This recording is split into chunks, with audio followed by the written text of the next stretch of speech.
It is 7:38, it's pushing 7:39 here on this Friday morning. It's time for Friday with the Fuzz, and I'll toss over to Michael Green.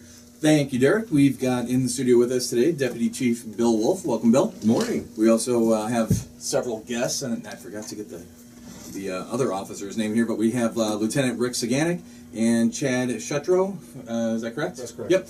And Chad is the K-9 handler, and Rick is over the K-9 division. Welcome, guys. Good morning. Thank you for having us here. So, who's our other guest? Our guest is the newest Elgin Police K-9, Colt. Colt. And what does Colt do for the city of Elgin? Colt has multiple things that he can do. He's certified in narcotics, tracking, aggression, and article searches. So how would he be used in any type of situation? Maybe throw a scenario out there too that Colt might get involved in. Oh, the narcotics, pretty self-explanatory. He indicates on the odors of cocaine, marijuana, heroin, and methamphetamine. So is he trained to just pick any of those up? I mean, you're not directing him to say, find marijuana. I mean, it could be any. He has the same reaction to all four of the drugs. Okay. So what he'll do is when he gets into I guess the strongest scent, he'll end up digging, which is his indication. He's considered an aggressive alert. Okay. So as far as tracking, if we have somebody commit a crime or a suicidal subject that has left the scene, he is trained to pick up human scent and track that over multiple different kinds of surfaces to try to find out where the person's last location was. So you can take, like, you see it on the television shows and the movies all the time, you know, they piece of article of clothing, a baseball cap, something that may have been left at a crime scene, and yeah, that's what they're looking for. But he can actually pick up if somebody just happened to be walking away, nothing that has their particular scent on it, he's just trained to pick up a human track. Wow. Like just anybody that had walked by, you can put him, and once he picks that up, he'll follow that track. He'll follow that one. That one. Wow. So, how do these officers, how do these canines go through training? Where do you guys get them from? I don't know, maybe Lieutenant Wolf, or Deputy Chief Wolf, sorry. Fell back on 5 years ago when I knew you. That's all right.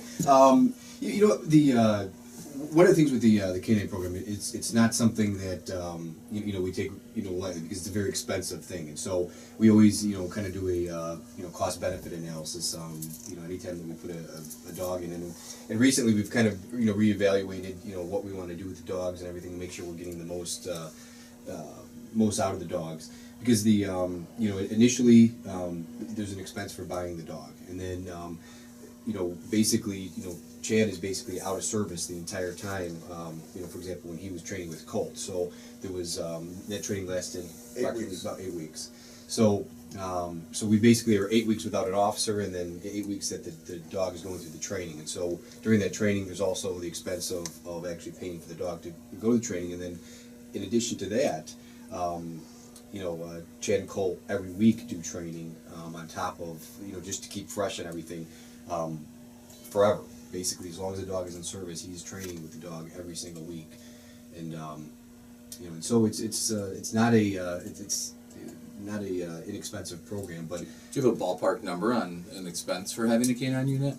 Not off the top of my head. I can tell you it's probably the initial investment is in the probably $15,000 to $20,000 range. Wow. And then from there it's just an ongoing expense. We have to pay for all the veterinary bills for the dog and feed the dog, and so just like any of us that have pets, right. It's not necessarily cheap to have a pet, and we try to have the best of the best for our canine dogs.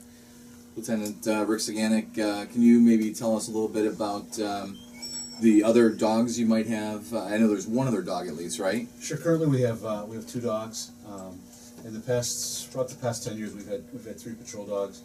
We had a tragedy this last summer where one of our patrol dogs passed away. So we'll probably be looking to replace that dog sometime in the fall. So currently, we have Colt, who is a considered patrol dog. We took a little bit of a new approach when we brought the idea of a patrol dog. In the past, the patrol dogs have been trained to be aggressive and to bite. With this dog, we did a little bit different. We made a decision that we wanted a dog who is trained in aggression, but more than that is trained to be sociable. So he's a dog that we can bring to a school and do a demonstration with kids, and they can come and pet him, and the dog has been trained not to bite. And when I say not to bite, only when he's told to bite. Okay. So Colt is he's a little bit different from the patrol dogs we've had in the past in that he's got a great disposition. He's a very friendly dog, and so that's just a little bit change in the direction of the program we want. You see some of these training videos sometimes from the police dogs, where the guys are wearing these suits that are so thick that they look like the Michelin Man, for lack of a better visual for radio. And these dogs are, growling and clamping on with their. So that was a dog type in the past that you had. Well, Colt is trained to do that. Whoa. In the past, though, Sitting awful close to him. I know. That's what I'm thinking. Colt is trained to do that. But in the past, we had patrol dogs that literally, when the dog was out of the car, the handler could get near the dog and nobody else. So we decided we were going to go in a different direction where we wanted a dog that if the dog's out of the car, we don't have to worry about the dog biting somebody. We don't have to worry about having some of those problems. And we wanted a dog that the canine program is one of the most popular things in the community we do. When we do demonstrations, we want to be able to let kids pet the dog. We want people to be able to see. Have that interaction, kind of have the buy-in from them, as opposed to if they aren't allowed to touch it or get near it, now it's kind of that negative feel to it. Right. And one thing with it is, Rick and I were both on the SWAT team together when Elgin was one of the first SWAT teams in this entire area to have a canine handler part of the team. But one of the things initially when we started that was that the dogs that we had on the team were so aggressive that they would at times when we would be ready to make an entry to the thing, trying to bite some of our SWAT officers. They were so excited, or they were so anxious to get moving. Right, and so it took us a while to get past it. And that's part of the other reason why we've kind of a little bit of change in the way the dogs are trained. Right. And then we have our second dog is trained primarily just for tracking and for narcotics. He's a wire-haired pointer. He's not a German Shepherd, and basically his role is just to find drugs and find people. And the dog has been in service for 9 years, and he's done. Over the years, he's done a fantastic job. He's helped us solve crimes. He's helped us find drugs. He is probably in the Chicagoland area. Our other dog is. We get constant requests from other agencies to bring the other dog over because he does such a good job of finding drugs and finding people. So, and I can tell you success stories all day about what the other dog has found and the crimes that he's helped solve. If you don't mind, I'd love to hear one that comes to your mind that when you think of him, that you think that case. Right off the top of my head, I can think of a case on a midnight shift when I was a sergeant on a midnight shift. In another community, there was a carjacking and then a car chase. The car chase ended up officers from the other community ended up chasing the car into Elgin. The car crashed. The two people from the car ran. They were down in the Bluff City area there, that whole industrial park. We brought the dog out about an hour after the two subjects had run. The dog picked up a trail and tracked probably a little over a mile to where the person had dumped his shirt and the weapon. So we found the subject's shirt and weapon in a dumpster, and then tracked to the area where the guy was hiding. So it was just an amazing track. And we've had there's several other success stories like that. It seemed like one story that comes to my mind when I was a patrol lieutenant was a little bit different story, but we had a guy waving a gun at a shopping center. He's right in the middle of the shopping center and waving the gun, kind of just going crazy. And we surrounded him, and we were all pretty much behind cover, but the guy was just going crazy with his gun. And at some point there were citizens that were coming to the area, and it was a very dangerous situation. And when the way this guy was waving his gun around, we knew he was going to probably be shooting one of us or shooting at somebody at any time. And so our officers were seconds away from having to shoot this person. And the canine handler came over there. We luckily got there quick. We were able to warn the guy, listen, drop the gun, or we're going to release the canine. He didn't drop the gun. The canine was released, and literally, I swear, like the dog looked like it was in the air for 20 feet, leaping at this guy. Basically tackled the guy, knocked him to the ground. The gun went flying out of the guy's hand, and we were able to grab the guy and take him into custody without any injuries to anybody. Nobody had to shoot, and it was potentially saved this person's life, and saved a lot of us from having to go through the situation of having to shoot somebody. In a situation like that, and I've kind of wondered this over the years, and I don't know if you have an answer for it either, but beside the obvious of not putting an officer, a human officer, in danger or at risk, when a dog goes at somebody like that, why isn't the dog shot at? Or, I mean, does that happen often? Or is it just that they're so quick and it's just so sudden that the animal moves and that they move differently? Or, like, what's the psychology behind where they're so successful like that? It was because if you had run at them, right, you were down. Right, I mean, probably, right? I mean, probably. And you're in great shape, but I gotta say, Bill, thanks, but yeah, you're right. There's probably a much higher, probability that I would have got shot. But that is the thing. Is I think that first of all, people underestimate or overestimate how accurate you can be with a handgun, and those of us that shoot handguns regularly know that they're not the most accurate and easy to use weapons. And you watch TV, people making it's not these like Top Shot all the time, 50-yard shots, at a split second. It just doesn't happen in real life. And shooting a moving dog is very difficult. And so, but not to say that they're throughout years, we've never had a canine intelligence shot. I've seen it, before in the news throughout the and country, stuff, yeah. absolutely. And that's why we have at times put vests on our dogs, and because the dogs are just as potentially at risk as we are. Chad, tell me a little bit about the 8 weeks of training that you did with the dog. What kind of what did it entail? Did you just curious, like, I know the dog lives with you now, right? Is that correct? Yes. Stays with you 24/7. Yes. But what was the training like with that? I mean, here you got two subjects being placed together, and it basically said, congratulations, you're married. Yeah. They didn't waste any time. The first day that I ever met Colt, they're like, he's coming home with you that night. Which is funny, that wasn't the initial thing that I had been like, at least I didn't understand it that way. Okay. So I really dug on the first day. My wife was a little like, oh, he's coming home right now. We were going to wait for the weekend to get that taken care of. But he's been real great. Like, I mean, the fact that he, like Lieutenant and Deputy Chief had said, he is more of a social dog than like a lot of the other canines. So his, as you can tell, he's very social. Yeah, he took to my wife immediately. I mean, I had a second dog. I have a black lab at the house. Interesting. And outside of the initial meeting, just kind of getting comfortable with each other, there was no problems after the first hour. And he's got to be thinking in his head with your black lab going, I'm a canine officer. I'm going to rip you up. A lot of dogs probably would. He's such a puppy. He's only a year and a half old now, even after the training. That, I mean, he just wants to play. You think the police canine and, like, they can be mean, they can be aggressive. He's 20 months, so I haven't since he was 15 months old. If you have a dog, a 15-month-old dog just wants to play, just wants to make you happy, just wants to, it's a big ball energy. It's no different, even though he is trained in all the stuff that we talked about earlier. So, Rick, have you ever placed a dog with an officer and it didn't work? Or is it going to work no matter what because these dogs are just that well trained? Several years ago we had an issue with the dog and the handler, and it didn't work out. So the great thing is we use a training company called Tops in Grays Lake, and they have.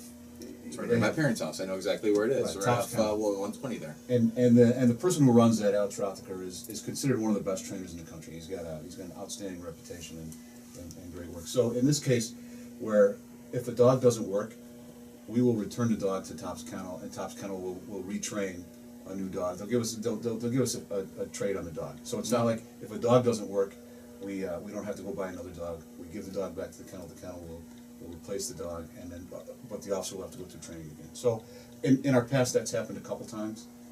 There was one officer and handler that did one canine handler that didn't work out. We had another problem where.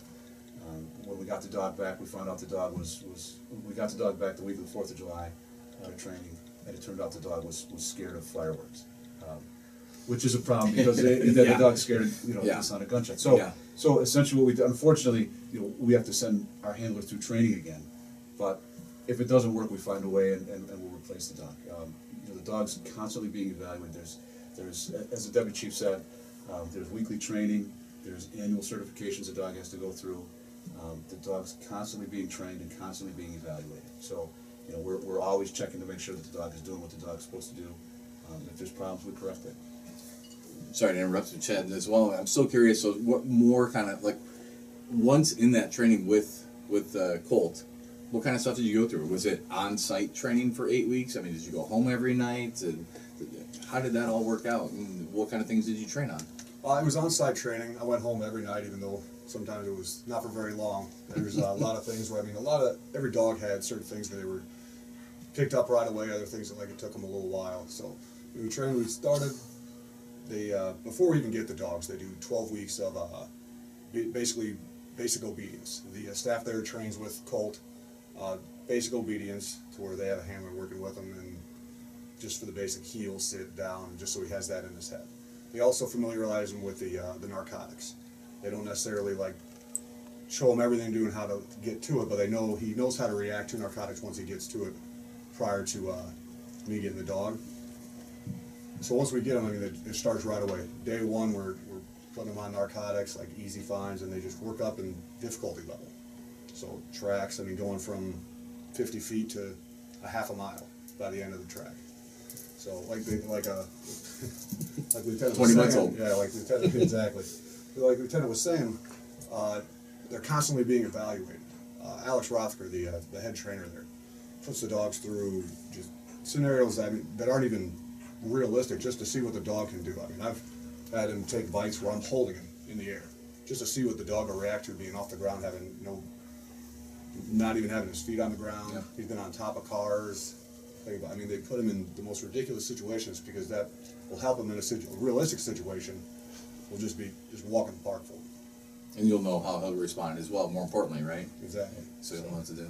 You know, and I think that's important too, because we've put our dogs in some unique, situations where we've had to, lift them up over fences, where we've had to put them up into attics and things like that. So they get a variety of work over the years. Putting a dog up in there. So you basically walk up to the attic and carry them up the stairs and put them in? Yeah, or in several cases, we actually had to put ladders up there, and the canine handler had to, put the dog on their shoulder and get them up in the attic. And so yeah, it happens. We've got a couple things just winding up the show we wanted to talk about. First of all, thanks for bringing Colt in. That's awesome. I appreciate that. Besides the different dogs and different roles that you have, I'm just kind of going through my list. With the weather that we're having, I know a couple of things we want to talk about. There was a fire, and I know that's still under investigation from last night from the fire department. But we'd be remiss if we didn't at least mention, talking about safety, during this cold season. I know when I was a kid, and I know the space heaters are different now. They're not the gas filled like they used to be, or the propane. Careful with space heaters. Things can catch fire. Also, I know the Elgin Fire Department has talked quite a bit about fire hydrants, and your Elgin Police page as well on Facebook has posted pictures. Kind of the adopt a fire hydrant, so to speak. Absolutely, it's just part of just being a good neighbor. And making sure that your neighborhood is safe. If you know you have a fire hydrant in front of your house or near your house, take a couple extra minutes, grab a shovel, and dig it out, dig around it. If something happens, those few extra minutes that it would take the fire department to find the hydrant or to dig it out could make the difference. In saving somebody's life or not. And something else too is just it's a good time of year to remember to change the batteries, make sure in your smoke detectors, carbon monoxide detectors. That house fire last night. We're very thankful that nobody was home, but the house did not have any working smoke detectors. So if somebody was home, they may not have been alerted in time. That's obviously very dangerous. So, just asking citizens to please take that few extra minutes and check those detectors. How was the week of snow in terms of towing? Any problems there? Or I saw something around 40 cars have been towed so far this season. Yeah, one thing that we always struggle with is making sure that we want to make sure that the snow routes are cleared and we're able to get the streets clean. But then we also we hate towing people's cars and knowing what people have to go through and the expense and everything else. And so we do everything we can to alert people and put it out before we actually tow the cars. We started using our code red system on tow routes to send out phone notifications to people letting them know that, hey, we're going to tow. So as best we can, we let people know, but unfortunately, there's still people that don't get the cars moved. Park it, So- go off to work, nobody's home, Right. yeah, whatever the case may be. Right. You also have, I know, security through surveillance this weekend, which is booked solid. Yeah, it's, So congratulations on that. Yeah. Hopefully that goes off well. Yeah, you know, and that's been a great program, and everyone is filled up, and we're going to continue having more of those classes. It's, you know, giving homeowners and businesses, you know, training on how to utilize cameras and set them up, and so hopefully, you know, they can prevent crime, and if crime does occur at their location, that makes it easy for us to get the images and try to actually catch somebody. And we've been having, especially the businesses that have gone through the training, we've been having some great luck catching some offenders from video at some of the businesses in Elgin. So that's coming up. We also have our community emergency response team training that's starting March 4th. That's for if people want to actually get involved in actually emergency situations and being trained to come out on you know, major incidents and help out with directing traffic or crowd control or various other duties. We've got a great team already, and we're looking, you know, to have more people trained in that. And then our Citizens Police Academy, that starts March 31st, and basically that you're just going through you know, training classes and learning how the police department works and all the different functions, and basically kind of getting an understanding of what we do. And we also have a senior citizen version of this Citizen Police Academy that starts May 28th. And so people can go to the website and get information, or call down to the police department and register by phone. cityofelgin.org, 847-289-2700, right? Absolutely. Yep. All right, guys, thank you very much for coming in. Have a safe, warm weekend, and take care. Thank you very much. Thank you for having us. Thank you. Thanks, guys. It's an AM